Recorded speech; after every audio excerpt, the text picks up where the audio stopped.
प्रगति करेंगे कि धीरे धीरे आपका ज्ञान भी समाप्त होने लगेगा।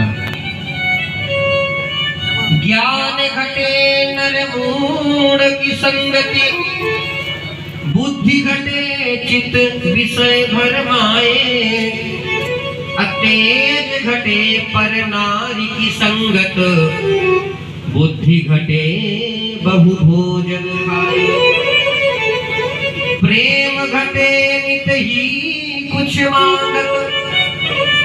महाराज कितना भी आप किसी से प्रेम करें, लेकिन रोज रोज किसी के घर मांगने चले जाएं तो धीरे धीरे आपका मान सम्मान कम होने लगेगा।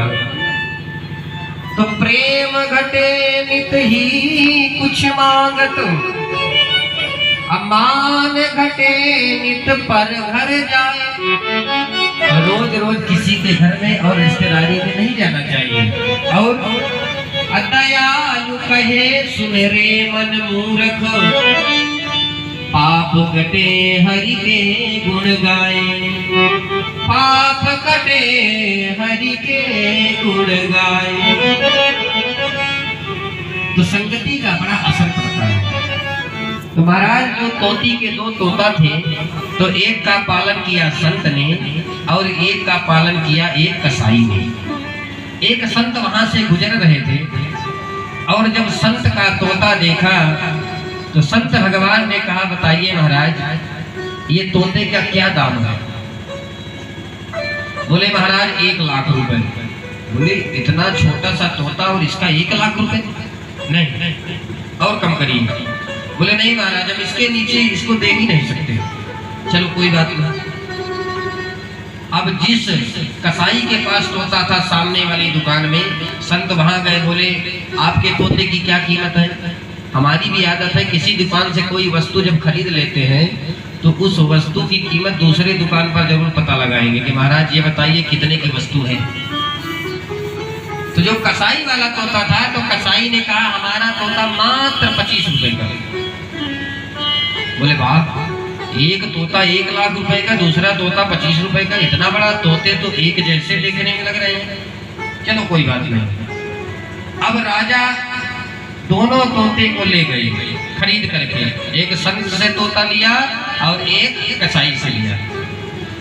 लेकिन जो संत से तोता लिया गया था तो राजा ने अपने निजी बेडरूम में उस तोते को रखा, क्योंकि हम भी कोई कीमती वस्तु का बड़ा देखभाल करते हैं। और जो कसाई का तोता था उसे महाराज घर के बरामदे में टांग दिया गया, पिंजड़े में। और राजन खर्राटे मार के रात्रि में सो गए। जैसे ही ब्रह्म मुहूर्त की बेला आई तो जो संत का तोता था बड़े भाव से बोला, ब्रह्म मुहूर्त में 3 बजे जब ब्रह्म मुहूर्त आता है महाराज, तोता बड़े भाव से कहता है कि कबीरा सोकर क्या करे, जाग के जपो मुरार, एक दिन तो ऐसो बनो कि जावे पांव पसार। अरे राजन, सो करके अपने समय क्यों बर्बाद कर रहे हो राजन? ब्रह्म मुहूर्त की बेला है, भगवान का भजन करो। अरे यह जीवन ऐसे व्यर्थ मत करो। बार बार मनुष्य का जीवन नहीं मिलने वाला। लेकिन महाराज कहते हैं प्रातः कालीन बेला की नींद भी बड़ी गजब की होती है महाराज। राजा नींद में थे, राजा ने सुना, बोलो वाह तोते क्या जोरदार बात बताई। लेकिन फिर से राजन सो गए। इतने में उस तोते ने फिर से राजा से कहा कि धन यौवन यूं जाएगा। अरे राजन किस चीज का अभिमान कर रहे हैं? धन और यौवन का। कि धन यौवन यूं जाएगा जैसे उड़द कपूर, नारायण हरि भजन करो, क्यों चाटे जग धूल, क्यों चाटे जग धूल। अरे राजन धन यौवन का अभिमान मत करो, भगवान की शरण में आओ। भगवान की शरण में आकर के भगवान के पावन नाम का आश्रय लो। यह जगत के सारे सुख सब मिथ्या है राजन। राजन की नींद खुली, राजन ने उस तोते को कहा, वाह तोते, क्या जोरदार बात बताई।